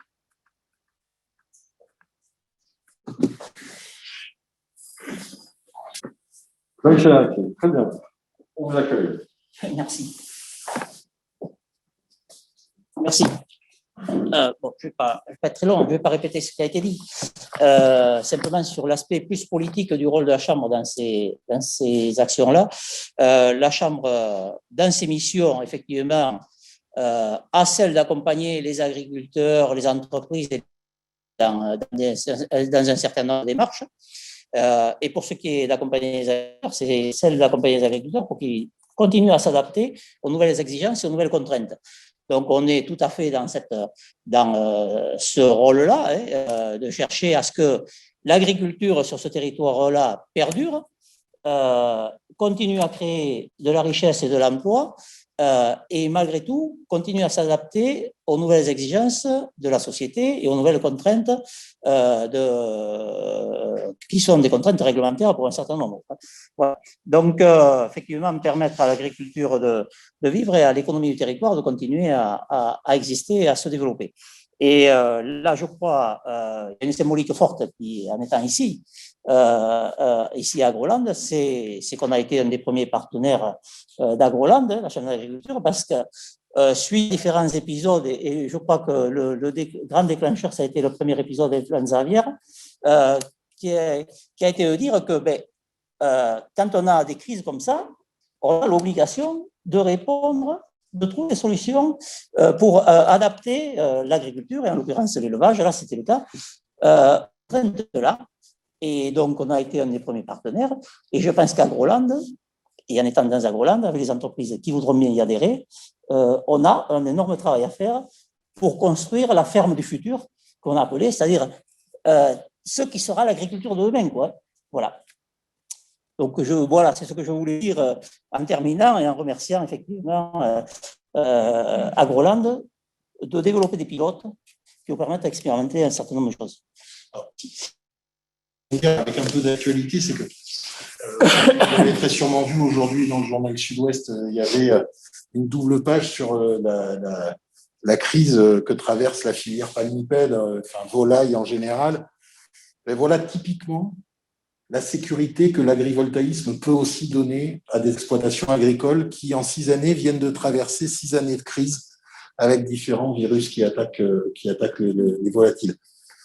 C'est un revenu complémentaire qui permet à l'agriculteur, face à des contraintes qui lui sont totalement exogènes et sur lesquelles, malheureusement, il ne peut rien faire au quotidien, sauf à les subir, mais d'avoir quand même un revenu, de ne pas se retrouver dans une difficulté financière qui entraînerait la viabilité même de son exploitation et ne pas mettre un territoire encore plus sous contrainte qu'il ne l'est déjà par des événements type H5N8 qu'ils vivent aujourd'hui.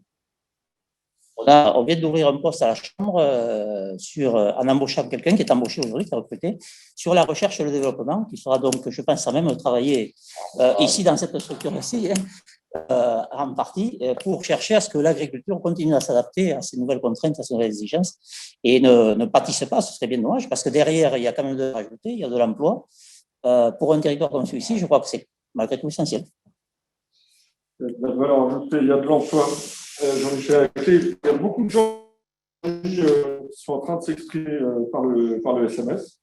Je ne sais pas tous vous les donner, mais en tout cas, ça fait chaud au cœur pour votre projet. Superbe projet collectif et vertueux à la fois. Une belle initiative des agricultures, de bonnes réponses apportées. Un projet original dans ce qui devrait être la norme afin d'atteindre nos objectifs éthiques et économiques agriculturaux. Et d'autres s'excusent de ne pas pouvoir rester jusqu'à la fin. On va continuer, on va avancer. Effectivement, il est 95, on est ensemble jusqu'à 17h.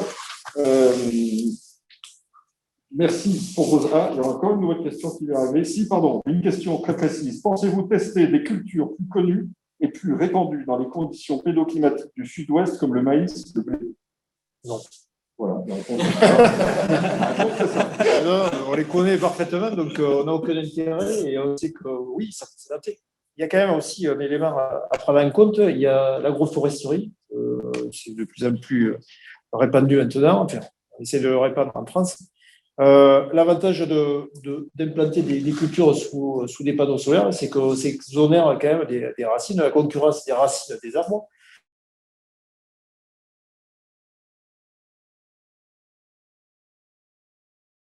Et une spécialité. Donc, je vous disais, on a des contacts bien avancés. Donc, on va aller chercher vraiment à travailler sur d'autres cultures aujourd'hui pour créer une nouvelle biodiversité. Voilà. Et au final, être un exemple pour d'autres régions ou d'autres zones à forte problématique comme les nôtres sur le secteur. Parfait. Question claire, réponse claire. Merci beaucoup. Donc, on avance dans cette réunion publique. Alors, j'appelle cette fois Jeanne Roy du cabinet Biotop qui va nous présenter les études. Merci, Monsieur le Président. À très bientôt. Jeanne Roy qui va nous présenter les diagnostics qui sont en cours et nous expliquer un peu les enjeux derrière. Oui, bon, nous, effectivement, nous avons été mandatés pour réaliser les études d'impact sur l'environnement qui se constituent à la fois des dossiers réglementaires qui seront nécessaires à l'instruction des permis de construire qui vont être déposés pour cette grappe de projets agrivoltaïques. On a aussi un rôle d'accompagnement dans la conception du projet pour favoriser et garantir l'insertion environnementale du projet dans son milieu d'accueil. Donc, nous avons fait un diagnostic territorial qui s'est déroulé au cours de l'année 2020, qui a engagé des études de terrain, notamment sur les volets faune flore et sur le paysage, dans l'objectif d'identifier notamment tous ces enjeux dont le projet devra tenir compte pour s'insérer au mieux dans le territoire.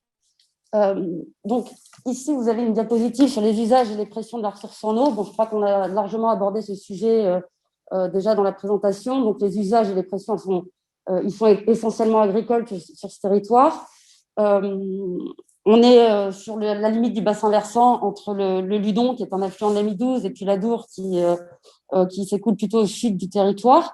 Donc, on est plutôt en position haute du territoire, position haute, en tête de bassin versant, avec des petits cours d'eau qui au niveau de la zone d'étude, donc des cours d'eau essentiellement temporaires. Donc, on a essayé d'identifier ici les contraintes qui pouvaient se poser pour la conception du projet. Et donc, il y a effectivement les points de captage en eux-mêmes et puis leur périmètre de protection rapproché et éloigné, dont les usages sont encore plus restrictifs qu'à l'échelle des aires d'alimentation de ces captages. Donc, voilà, ce sont les principales contraintes. On a également expertisé les zones humides qui pouvaient être présentes sur le territoire. Elles sont essentiellement localisées en bordure de parcelles. Donc, on va pouvoir les éviter facilement. Un réseau d'irrigation qui est structuré, sur lequel il va falloir qu'on s'appuie également pour le maintenir et continuer de s'en servir. Donc, j'ai marqué en contrainte zone vulnérable au nitrate. Donc, voilà, ça, c'est ce qui oblige les agriculteurs à changer de pratique. Les zones de répartition des eaux, c'est des zones où les prélèvements dans les eaux souterraines ou superficielles sont réglementés pour équilibrer l'usage de la ressource. Donc voilà, ce sont les enjeux dont il va falloir tenir compte dans la conception du projet, à la fois photovoltaïque et agricole. Donc après, nous avons regardé si on pouvait avoir des contraintes au niveau des risques naturels et technologiques qui pouvaient impacter la zone. Donc on n'est pas sur une zone soumise à des risques majeurs. On a quelques aléas en revanche, dont il va falloir qu'on tienne compte, notamment gonflement des argiles au niveau des formations de glaise qu'il peut y avoir au-dessus des formations sableuses, qui peuvent nécessiter quelques adaptations constructives dans la construction technique du parc. On a des risques de remontée de nappes qui sont localisés aux abords des cours d'eau, enfin, qui suivent le réseau hydrographique. Un risque d'érosion marine, d'érosion tout court. C'est une anticipation du changement climatique. Un aléa d'érosion qui peut être effectivement plus fort sur des parcelles en pente, mais c'est sur lesquelles, a priori, on n'implantera pas de panneaux puisqu'on aura d'autres contraintes. Voilà, donc il y a quand même une attention à apporter à ces phénomènes d'érosion dans justement la construction de la centrale, bien faire en sorte que l'eau puisse s'écouler, pas modifier les conditions de perméabilité du sol et de conditions d'écoulement des eaux. Et puis un risque feu de forêt. Alors évidemment, les parcelles qui sont concernées par l'implantation potentielle du projet sont agricoles, mais on est dans un territoire, il y a beaucoup d'enclaves forestières, et donc du coup, avec des aléas de feu de forêt qui sont forts, comme dans tout le reste du département des Landes, et donc il va falloir tenir compte pour que les incendies ne puissent pas atteindre les centrales ou que les centrales ne puissent pas atteindre la forêt. Voilà, donc on va avoir des mesures coupe-feu. Voilà, c'est tout un travail à faire en itération avec le SDIS et la DFCI pour s'assurer que ces enjeux soient bien pris en compte. Au niveau des risques technologiques, cette fois, donc on n'est pas sur un territoire soumis à des risques industriels.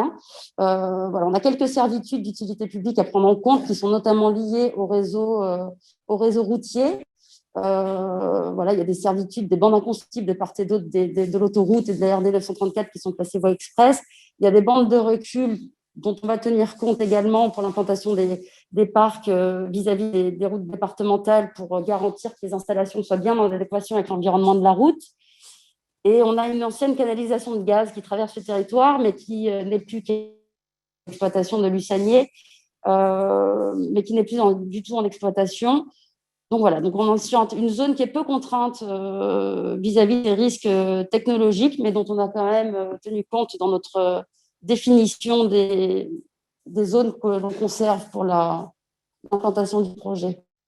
Par contre, on a engagé une grosse étude faune-flore. Alors, il y a un enjeu réglementaire, puisque, comme je vous le disais en introduction, ces études vont devoir alimenter des dossiers réglementaires. Et l'idée aussi, c'était quand même d'avoir une représentation assez exhaustive des enjeux écologiques de la zone. Donc, il y a des gros efforts de prospection qui ont été engagés, à peu près 70 jours de terrain. Sur tous les groupes de la faune et de la flore ont été prospectés, les amphibiens, les reptiles, les mammifères, les chiroptères, les oiseaux, ainsi que les habitats naturels et la flore. Couplé des recueils de données bibliographiques qui fait qu'on a on a 4900, 4500 observations pointées sur la zone, donc on a vraiment une représentativité exhaustive de la biodiversité sur la zone. Et donc là, l'enjeu, ça va être justement d'éviter les zones à enjeu fort, de ne pas venir impacter ces zones-là par l'implantation d'un projet ou de mesures de précaution en phase de travaux pour l'aménagement de la zone. Également, l'idée, ça va être de pouvoir proposer des mesures d'amendement de projet qui pourraient avoir des gains pour la biodiversité. Donc, vous avez ici une carte de présentation des synthèses des enjeux écologiques. Donc, on voit qu'au sein même des zones d'implantation, les zones d'implantation du projet ont été prospectées avec une zone tampon de 50 mètres autour de cette zone pour voir ce qui se passe autour des parcelles agricoles qui sont concernées. Et on voit que la majorité des enjeux forts, moyens ou forts, se concentrent dans ces zones tampons, justement, là où on peut avoir des habitats intéressants, des haies, des chênaies, des forêts plus vieilles, enfin voilà, des arbres, qui ont une plus grande valeur écologique. Les parcelles même, comme il s'agit essentiellement de maïs aujourd'hui, évidemment, elles n'ont pas de forts enjeux en tant que support de biodiversité. Un gros enjeu aussi dans la conception du projet, ça va être de s'assurer que le projet ne porte pas atteinte aux fonctionnalités écologiques du territoire. Donc voilà, donc on va être amené à définir tout un tas de mesures d'insertion du projet pour garantir que la faune et la flore peuvent continuer de s'exprimer sur le territoire et qu'ils peuvent continuer de circuler aussi. Donc il y a de principaux enjeux qui sont en interne possibles avec le projet qui ont été identifiés. Ce sont les zones de friches et de prairies permanentes, qu'il peut y avoir prairies permanentes ou temporaires d'ailleurs, hein, puisqu'il y a un système de rotation en jachère. Donc, il y a à peu près une trentaine d'hectares qui sont concernés sur le territoire et qui servent de zone d'alimentation aux rapaces, zone de chasse pour les chauves-souris, etc. Donc, il va falloir maintenir, si vous voulez, dans la conception du projet, maintenir un système de prix qui puisse continuer d'assurer ses fonctions pour la faune et la flore locale. Il y a des interactions possibles avec... je ne vois pas à droite, je ne me souviens plus. J'ai pas mes... Alors, les jachères, on a parlé, oui, il y a des espèces de lotiers, le lotier de plusieurs variétés d'espèces de lotiers qui sont de la flore protégée. Alors, c'est une espèce qui... il y en a beaucoup dans le département des Landes. Ce n'est pas une espèce qui est menacée à l'échelle du département des Landes, il y en a beaucoup. Par contre, c'est une espèce endémique, donc on se doit de la protéger. Donc, ce n'est pas un enjeu fort, si vous voulez, en termes de biodiversité. Par contre, ça constitue un enjeu réglementaire. Donc, voilà, on va faire en sorte que cette plante puisse continuer de s'exprimer, puisque le département des Landes, en particulier, a une responsabilité vis-à-vis de ces espèces. Et après, comme je vous le disais, une intégration des lisières du projet, qui sont les principes de diversité sur le territoire. Donc, on s'attache à en tenir.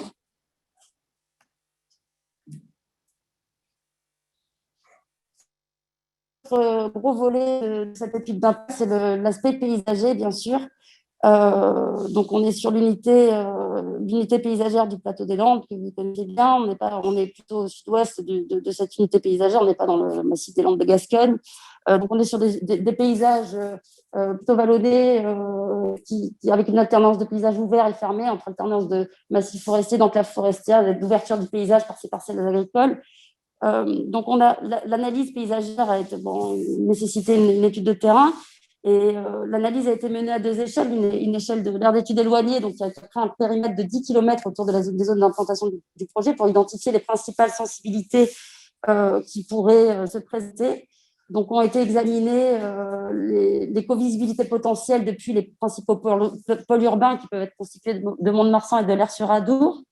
On a également identifié les covisibilités qu'on pourra avoir depuis les principaux bourgs et villages qui constituent le territoire, les circuits de randonnée, les lieux touristiques, le patrimoine protégé.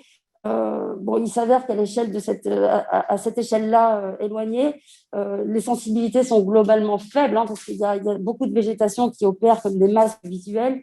Et donc, en fait, c'est un projet qu'on va découvrir en traversant le territoire, mais qu'on ne pourra pas... il n'y aura pas depuis l'extérieur. Il y a un point de sensibilité qui a quand même été identifié depuis l'église Sainte-Quitterie de Haute-Sur-Adour, qui domine un petit peu toute la plaine agricole.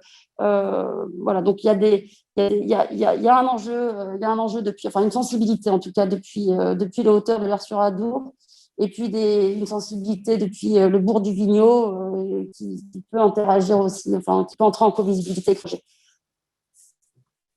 Et donc après, il y a cette même approche qui a été menée sur une aire d'études beaucoup plus rapprochée, beaucoup plus resserrée. Et ce qu'il est ressorti de cette analyse, c'est que les principaux enjeux sont localisés depuis les axes routiers qui parcourent les axes de communication qui parcourent le territoire, avec des axes sur lesquels on va avoir des covisibilités fortes sur le sujet, et puis surtout les lieux de vie. On est sur un territoire, donc les 6 communes concernées, ça regroupe à peu près 3000 habitants. Les bourgs sont plutôt localisés à l'extérieur de cette aire d'implantation du projet et ne seront pas en covisibilité directe avec le projet. Par contre, on a tout un tas d'habitats diffus, dispersés, beaucoup quand même occupés par les agriculteurs exploitants de la zone, mais il n'y a pas que, il y a d'autres riverains qui habitent là. Et donc là, comme c'est un projet multisite, Voilà, il va y avoir toute une réflexion à mener sur l'insertion paysagère du projet vis-à-vis de ces riverains, de ces axes de communication qui sont à la fois des axes et des lieux de découverte du projet et à la fois de mise en valeur et à la fois aussi de respect du cadre de vie des riverains, d'essayer de jouer sur les clôtures, les haies, de créer des masques visuels et de recréer une trame paysagère autour de ce projet, de manière à ce qu'il ne soit pas perçu comme une industrialisation du territoire, un véritable projet de territoire qui s'insère dans le cadre rural et bocager existant. Donc, l'un de ces enjeux a conduit à définir les mesures d'évitement, hein, comme le veut la réglementation, et le même principe que sur les études agricoles. Hein, on évite dans un premier temps, après on réduit, puis on pense qu'on n'aura pu ni éviter ni suffisamment réduire. Donc, ce qui nous a permis, donc en croisant ces différents critères, ce qui nous a permis de réduire, d'écarter les zones de plus forts enjeux, et de passer de 1200 hectares à, je ne vois pas les chiffres, 950 hectares de surface qu'on a considéré sans contrainte.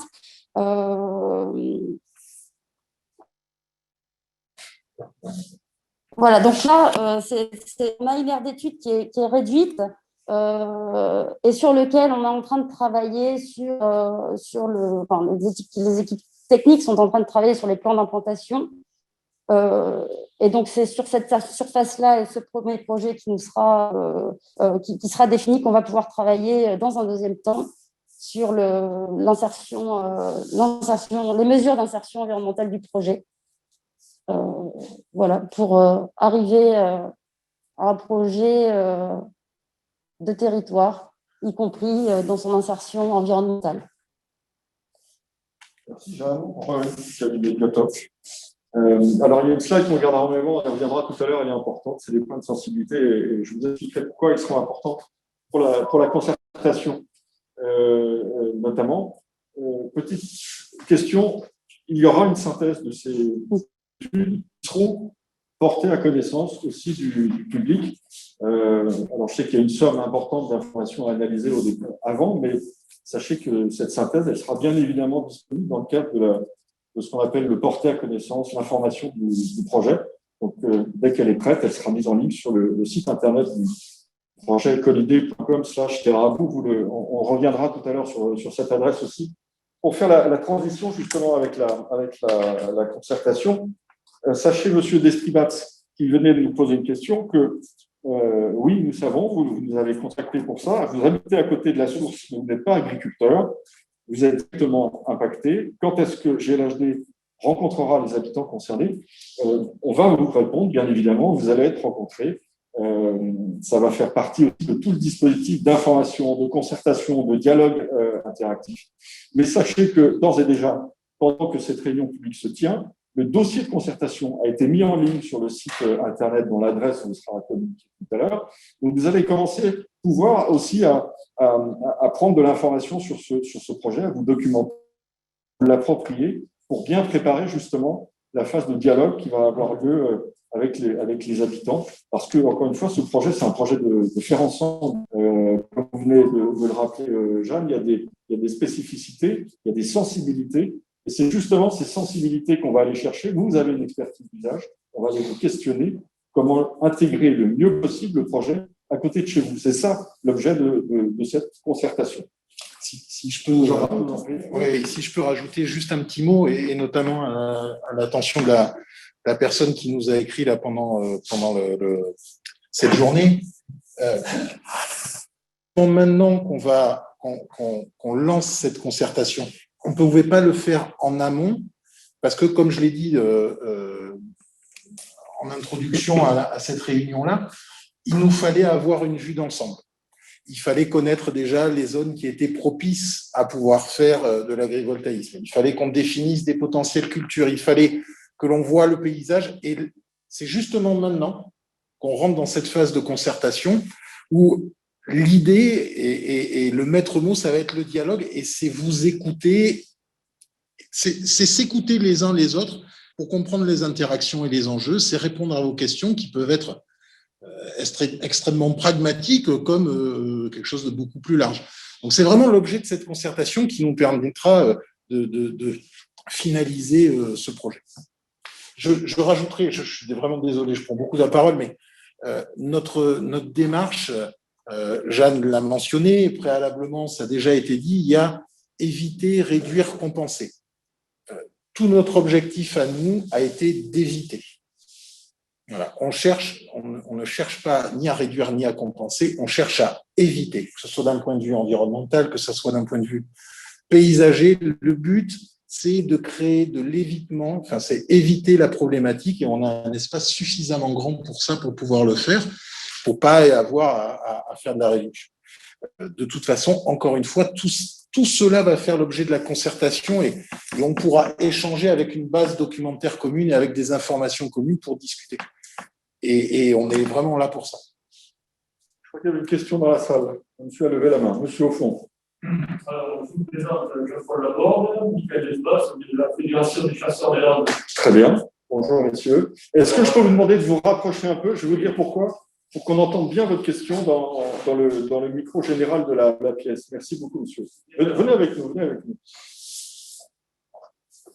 Venez avec moi et comme ça, vous allez la poser en direct. Merci de nous donner la parole. Alors, en fin d'année, en fin 2020, on a eu l'occasion de participer à une première réunion avec les porteurs du projet. Cette réunion était destinée, outre à la fédération, également aux ACCA concernés par le territoire. Voilà. Et donc, ça a été une première prise de contact intéressante. À ce stade du projet, on a regardé un petit peu le dossier.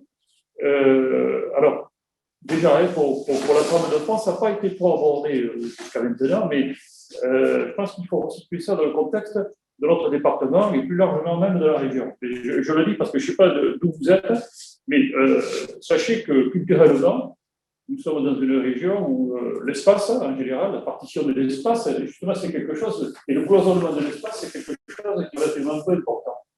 Chez nous, on est encore dans des espaces qui sont ouverts. Alors, ils sont ouverts physiquement, mais intellectuellement aussi, on peut dire qu'ils sont ouverts au sens où les gens, globalement, accèdent à l'espace sans qu'il y ait d'entrave. C'est-à-dire qu'il est rare chez nous de se faire mettre dehors quand on se déplace, voire quand on va ramasser même des champignons. Il est rare d'avoir des conflits de ce style. Ce que je veux dire par là, c'est que culturellement, quelque chose comme ça, qui du jour au lendemain va venir impacter de manière significative, ce n'est pas un simple enclos en canard, là c'est quelque chose de beaucoup plus important en termes de multiplication comme ça d'espaces qui sont a priori lourds, ça va avoir un impact. Donc cet aspect-là, qui relève de la perception par les habitants des lieux. Après tout, les habitants, ils sont là de cette génération pour certains, ils disent voilà, nous on a des discussions, et c'est vrai qu'on essaie de traduire un peu l'inquiétude de ces personnes. Alors là, en l'occurrence, on va parler des chasseurs, mais ce n'est pas que des chasseurs. Ils vivent là, et donc eux, bien sûr, ce qui fait discussion aujourd'hui, c'est ça. Du jour au lendemain, il va y avoir dans certains territoires, peut-être, voire entre 10 et 20% du territoire qui risque d'être, entre guillemets, enclos et donc avec des changements importants. Bon, les aspects environnementaux, ils sont traités de côté, mais ces aspects-là, qui sont des aspects humains, il faut aussi que d'une manière ou d'une autre, on puisse les évoquer. Ce n'est pas évident, mais puisque vous êtes dans une démarche novatrice à bien des égards, je pense que dans la réflexion, il faut que vous l'intégriez. Parce qu'encore une fois, partons du point de départ. Le point de départ, c'est que nous sommes dans une région particulière, du point de vue de cette liberté, y compris dans les terres, parce que je puis vous dire qu'on a accès au territoire relativement libre. Quand on se balade en forêt, on est libre. Pourtant, on est toujours chez quelqu'un. Ça fait partie un peu des spécificités, des sensibilités que j'évoquais. Voilà. Et vous faites une introduction magnifique à la concertation. Vous êtes prévu dans le dispositif de concertation. Voilà. Justement. Alors, je poursuis. Et donc, l'une des craintes aussi, je poursuis de manière concrète par rapport à notre activité, il peut y en avoir d'autres, c'est que nous assistions là à une érosion, à l'accentuation de l'érosion du nombre de chasseurs, parce que du jour au lendemain, il y aura quelque chose d'important qui va se passer, qui va faire que les territoires seront, entre guillemets, soustraits. Il faut voir le résultat final, c'est-à-dire l'enveloppe exacte qui sera, comment ça va se passer. Mais ça, possiblement, ça peut entraîner derrière une forte érosion des pratiquants. Alors vous allez dire, oh, c'est déjà ça, on s'en fiche. Sauf que moi, je vous dis que derrière, il peut y avoir, et il y aura de fait des conséquences importantes par rapport à ce que font ces gens-là sur le terrain. Alors d'abord, monsieur, on ne va pas dire que c'est des chasseurs, on s'en fiche. Non, mais on pourrait globalement avoir ce débat. C'est pas ce qu'on va dire. Moi, je me permets de dire. Voilà. Non, mais peut-être, alors, vous savez, Non, mais je termine. Ah, pardon, excusez-moi, je vous en prie. Je pense qu'il faut intégrer ça dès maintenant. Et là où la réflexion pourrait être aboutie, je sais bien que ce n'est pas facile, mais c'est être peut-être novateur aussi, du point de vue. Bon, je sais bien que c'est à la mode, la notion de transparence, mais qu'on voit comment on pourrait.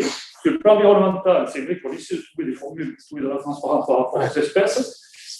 Peut-on réfléchir à quelque chose d'autre également de ce point de vue? Alors, ça serait super novateur, difficile, mais le challenge est intéressant. Parce que sur le terrain, les gens n'expriment pas toujours les choses de manière précise, de manière construite, mais il y a quand même du remue. Bon, après, évidemment, tout ça est disparate. Moi, j'aimerais bien que ce soit intelligent aussi de ce point de vue. On va essayer d'être intelligent, monsieur, mais c'est ce qui est prévu d'être intelligent. Alors, on va vous l'expliquer. Et au final, je termine.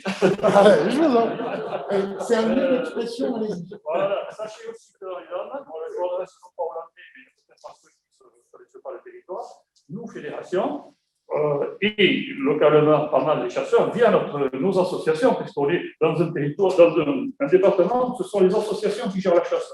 C'est très, très associatif, c'est ça. C'est pas, voilà, la notion privative est plus fréquente chez nous, aussi c'est culturel. Et on gère beaucoup de choses. On gère beaucoup d'espace, le milieu naturel, etc. En association avec les propriétaires, on a une expertise et une expérience concrète sur le terrain. C'est vrai pour les zones humides, mais pas que. Et donc là, s'il y a des choses à faire, ce serait super de les faire ensemble. C'est tout l'esprit de la démarche, monsieur. Ben, écoutez, déjà, merci beaucoup pour votre intervention. Merci beaucoup d'être venu le dire, en plus, face caméra.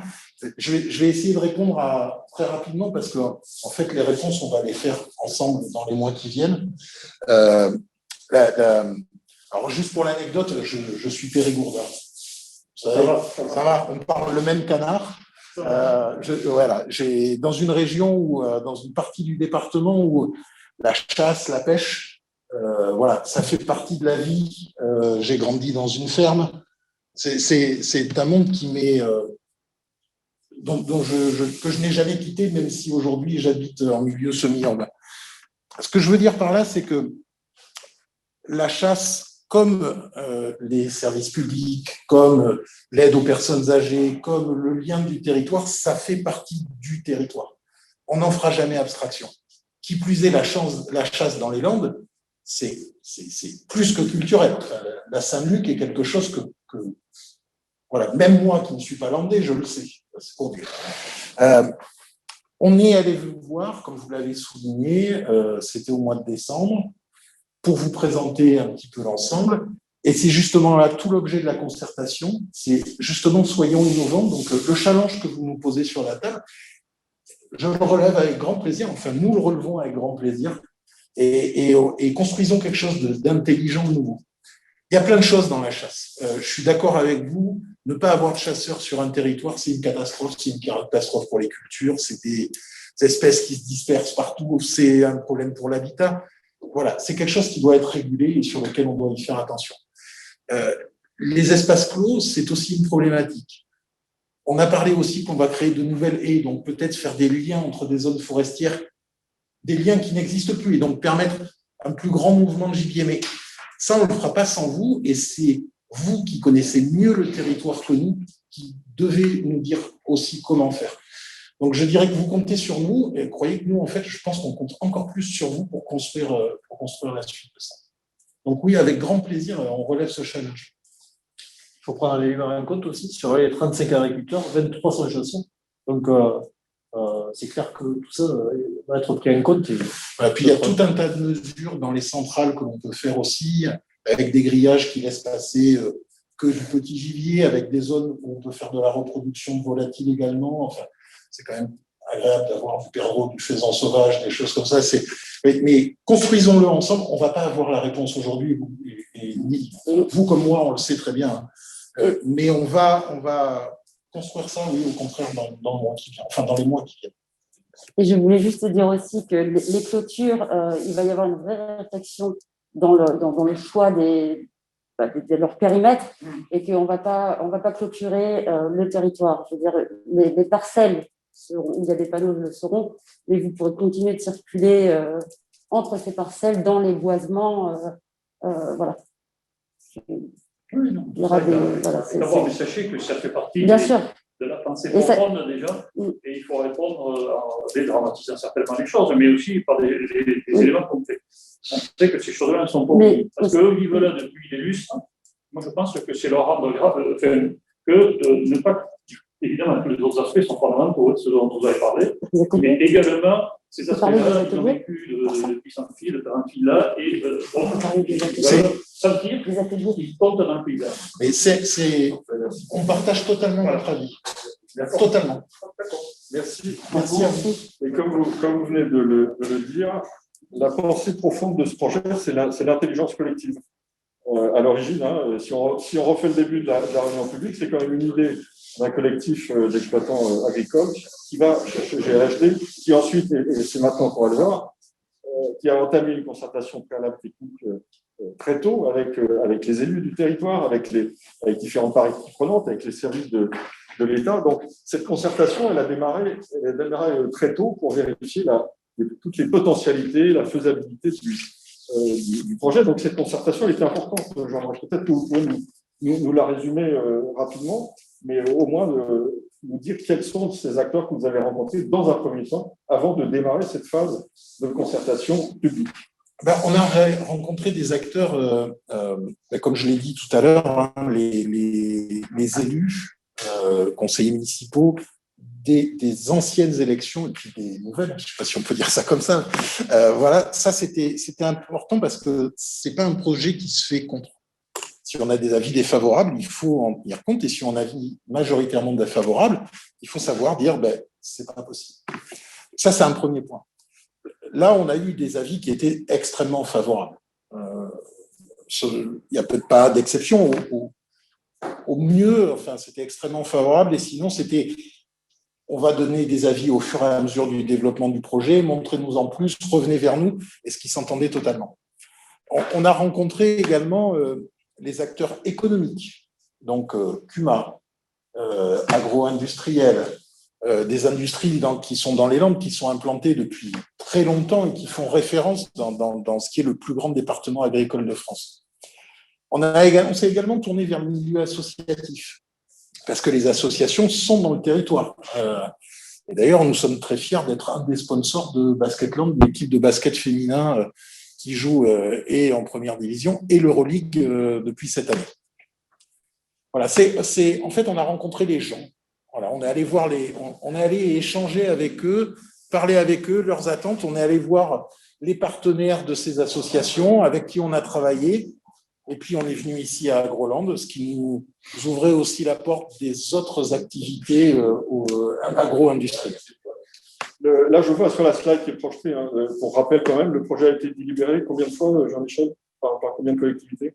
Alors, 5 communes, 2 communautés de communes, voilà, donc, et à l'unanimité chaque fois. Voilà. D'accord, donc c'est important quand même de souligner ce point. On va regarder le dispositif qui est un peu prévu sur cette concertation qui fait suite là maintenant et qu'on ouvre aujourd'hui officiellement, qui est donc la concertation préalable volontaire avec le public. Le périmètre est bien évidemment celui du projet et des mairies concernées. J'en profite pour remercier toutes les mairies qui ont bien voulu poster l'avis de concertation préalable sur leur site internet respectif. Pourquoi c'était important? Parce que cette concertation, comme tout ce que fait depuis le début la maîtrise d'ouvrage, elle nous a demandé de mener une concertation exemplaire et dans les règles de l'art. Dans les règles de l'art, ça veut dire quoi? Au titre du Code de l'environnement, c'est par exemple avertir le public 15 jours avant la réunion publique par avis de concertation. Donc c'est exactement ce qu'on a fait.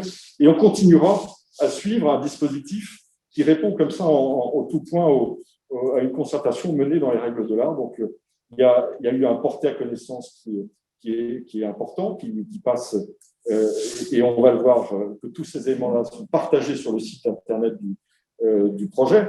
Il y a cette réunion publique aujourd'hui de l'ouverture de la concertation préalable volontaire. Et puis, monsieur, vous me faites une formidable liaison, puisqu'il y a par exemple, vous allez être informé de temps spéciaux prévus avec les fédérations de chasse, avec les chasses, parce que comme vous venez de le dire, vous avez une expertise d'usage du territoire, et cela depuis toujours. Donc, il n'est pas question qu'un projet tel que Terra Boots se fasse de façon unilatérale. C'est inimaginable au XXIe siècle, c'est inimaginable dans les pratiques de la concertation qui existent aujourd'hui. Donc, bien évidemment que vous allez être associé à ce projet et qu'on va trouver des solutions ensemble. Parce que c'est encore une fois, le faire ensemble sur ce projet, il est extrêmement important vu le périmètre du projet qu'on peut voir. Donc, il va y avoir des ateliers avec vous. Il y aura des ateliers thématiques qui vont être prévus, notamment sur la façon d'intégrer le lieu au paysage, chacune des parcelles. Là, vous avez une vue globale qui est projetée actuellement sur tout le dispositif, ce qu'on appelle les modalités de la concertation. Vous avez ça, vous pouvez maintenant le trouver sur Internet dans le dossier de concertation. Ce qui est important de savoir, c'est que tout le dispositif qui est là, qui est en train d'être mené, va faire l'objet d'un bilan. Et dans ce bilan, on va restituer exactement tout ce qu'on aura entendu, tout ce qui aura été dit, toutes les propositions qui nous auront été faites.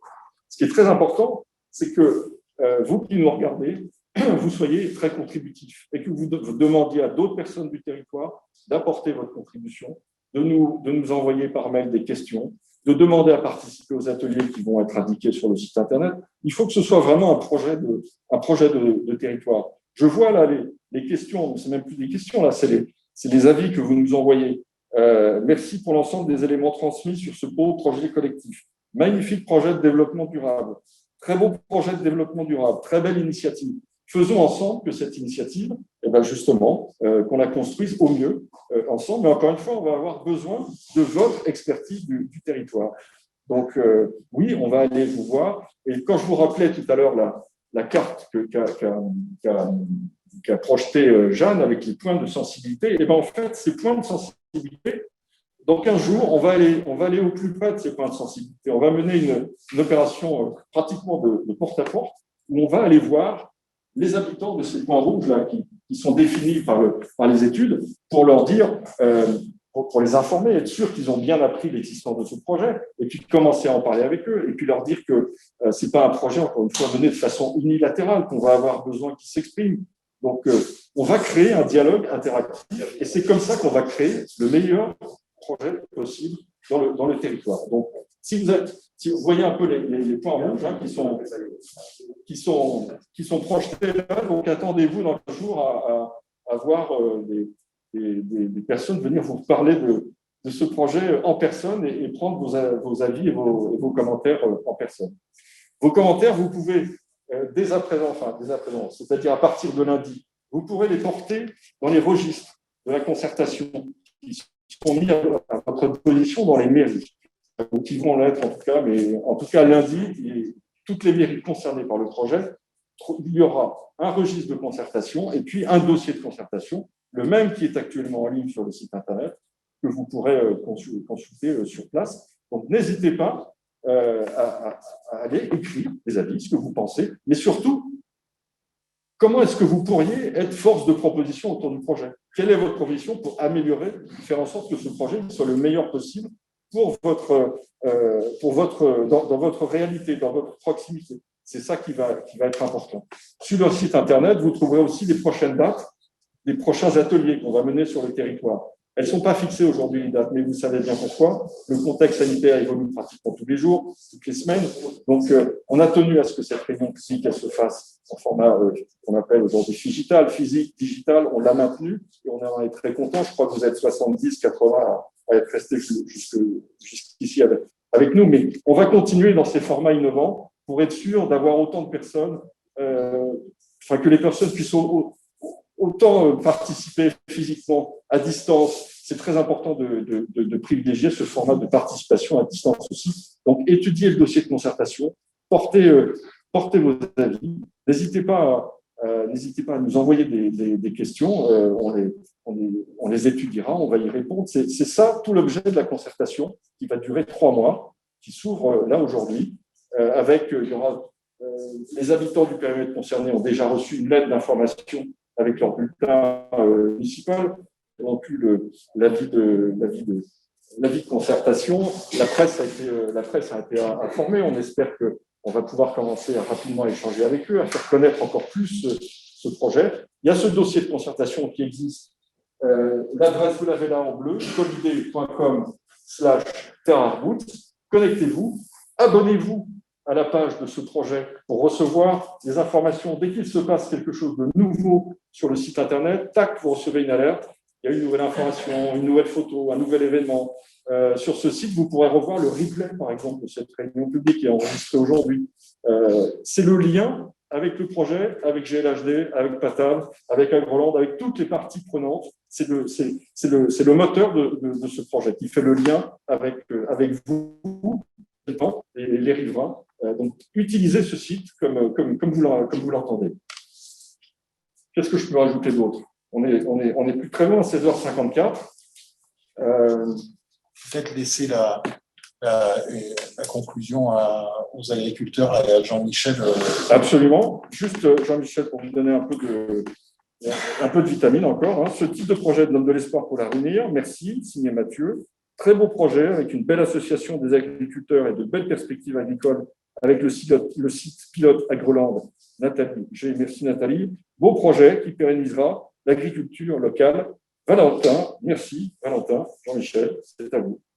Je vais faire court. Plus que Jean-Marc. Non, mais l'idée, ce qui est revenu régulièrement pendant les 2 heures, c'est quand même de travailler ensemble et personne ne soit exclu, qu'il y ait un retour de la valeur pour tout le monde. Moi, je crois beaucoup à ce qu'on investit sur un territoire, qu'on innove sur un territoire, on devient attractif et surtout en respectant l'environnement, parce que c'est vraiment l'objectif premier, voilà, qu'on crée de la valeur et que tout le monde en profite. Et c'est le but du projet. Voilà. Je termine avec ça et j'espère que tout le monde le soutiendra et le poussera. Alors, Jean-Marc, avant de vous céder la parole pour la conclusion, j'ai un message qui se termine par bon courage. Alors, je vais vous lire le début maintenant.